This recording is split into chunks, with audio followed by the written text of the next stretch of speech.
Well, let me start off by saying that I am a big Jordan Peterson fan. I really like Jordan Peterson a lot for a number of reasons. He's really given me insights and ways of looking at the world that I never had before.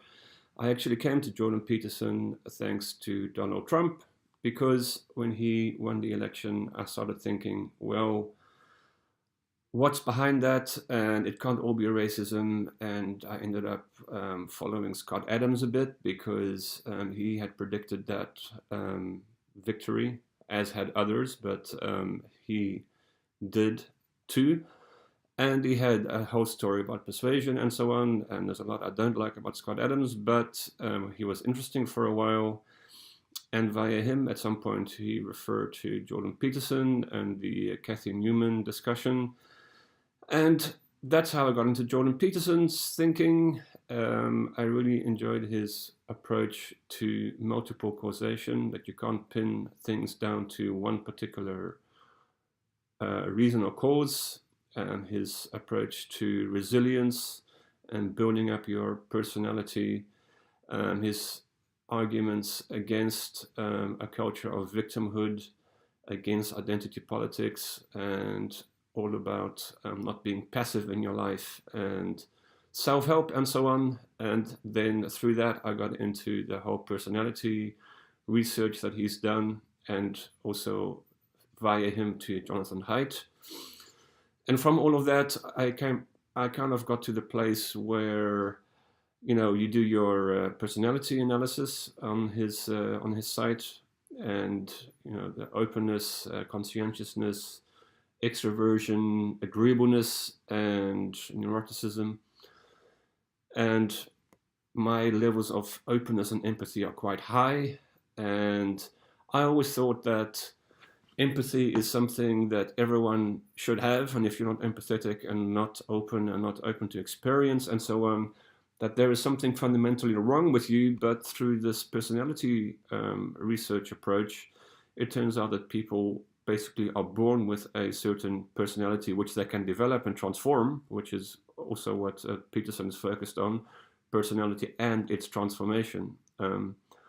So anyway, kind of the fact that one has empathy and is open to whatever doesn't necessarily make one a better person.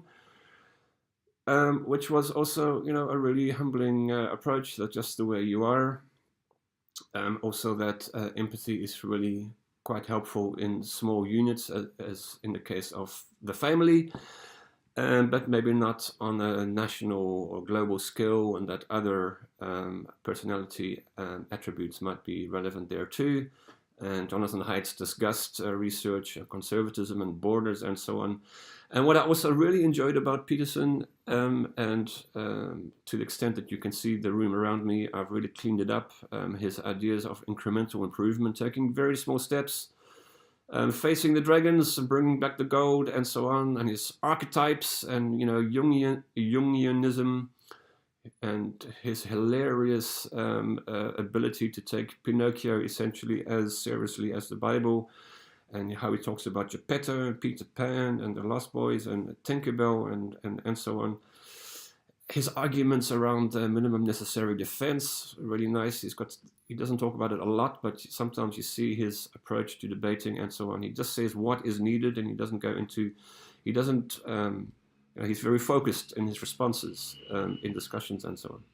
So all of that, this is what I really loved about Peterson and still do. And what kind of worries me a bit about Peterson is that his whole multiple causation approach can really lead to not needing to change anything. I mean, if we are all victims, we are all perpetrators, and all we can do is really focus purely on ourselves, and everything else out there can't really be changed or is out of our control. And these kinds of points Zizek made as well, that what happens if the state of your room, as it were to be an effect not of your own personal behavior, but of the surroundings around it. I mean, the whole argument that Zizek made in the debate about someone in North Korea telling them to clean their room. Of course, there are far larger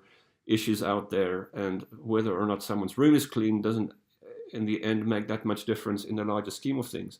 However, on the other hand, this is where Peterson actually brings in Solzhenitsyn, not so much in that debate, but his argument there is that you can always find some way to control your environment. You can always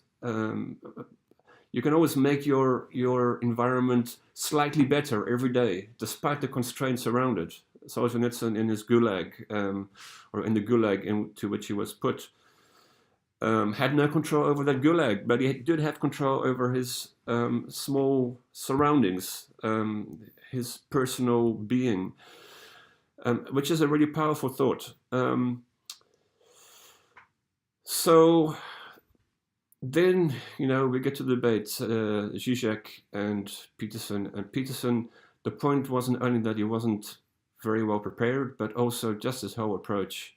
He clearly does not understand the very first thing about communism. If you're going to start that debate by talking about the Communist Manifesto, not just the complete superficial understanding he has of that document and its place, it not being a deep philosophical treatise the way he treats it, and just his interpretations and things that he believes Marx stood for that are completely erroneous and wrong, have been discussed by many other people already. And just taking that approach, I just think that, that really, I found that really disappointing as someone who is a Peterson fan, that he would take this approach, which makes me question, clearly he doesn't understand what communism is. At some point in his opening remarks, I wondered whether he even knew what capitalism is.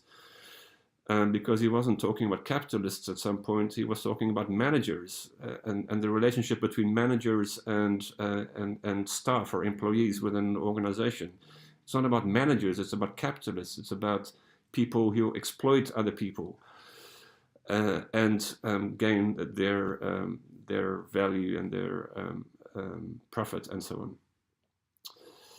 So that was very disappointing, and I thought Zizek's response was fantastic.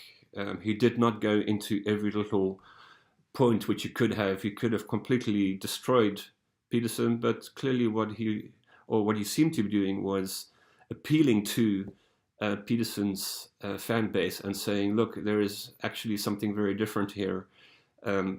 Your guy, Peterson, completely misunderstands what communism is about. And I found that, and also there was an article somewhere where discussing that about Zizek at some point elsewhere, saying that if you need to explain a joke, then the joke itself is meaningless. And in a way, Peterson's whole approach to communism, his explanation, his introduction, was a joke.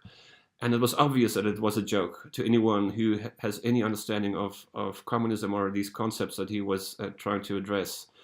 And for Zizek to really point that out in detail would have been completely superfluous. But at the same time, he was really treating Peterson's opening remarks as a joke and saying, okay, forget it. We're going to talk about things that are of real importance and real significance.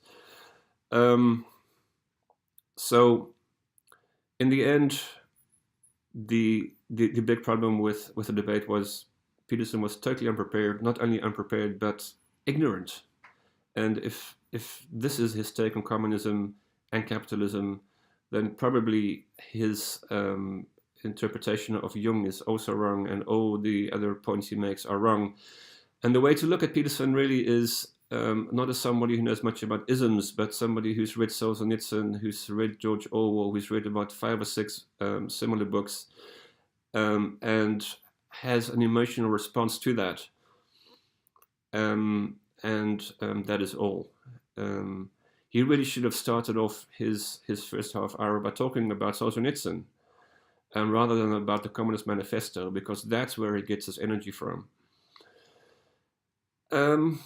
And then increasingly, as a result of this, I've become a little bit annoyed as well by Peterson's eccentric way of talking and so on, like his constant using of phrasing like "let's say," blah blah blah, "let's say," or "I have thought about this a lot," as if that means anything at all, or "that was a bad idea," And what he's talking about in that case often is communism, and he says 100 million people were killed under communism. He never says anything about capitalism, of course, and you could very clearly make the argument that the Second World War, that the whole Nazi state was a direct result of the economic crisis of capitalism in the 30s, and how many millions of people were killed as a result of that.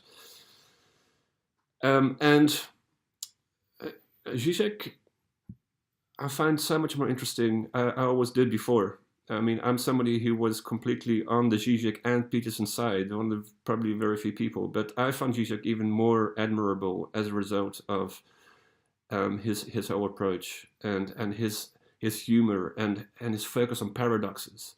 When there's a paradox in Peterson's world, he will say, "Give the devil his due." He talks about communism, for example, and when there's something he likes about it, or something that he appreciates about it, he'll say, "Well, give the devil his due." What Zizek does is he embraces the paradox. He says, "Well, here's a paradox," and he embraces it.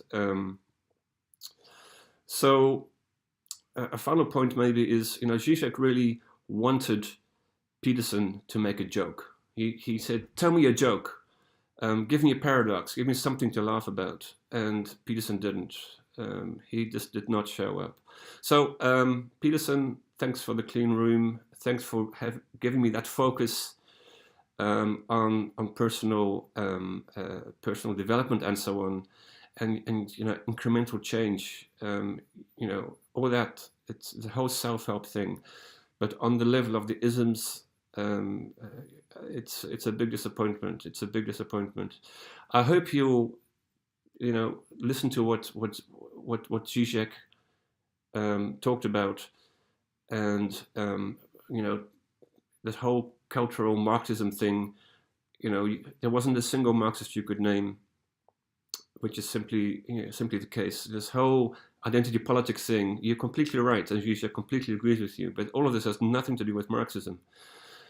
You're far more a Marxist than you probably think, and yeah, I thank you very much for everything, all your self-help oriented comments and so on. That's it. That's my take on Peterson and Zizek.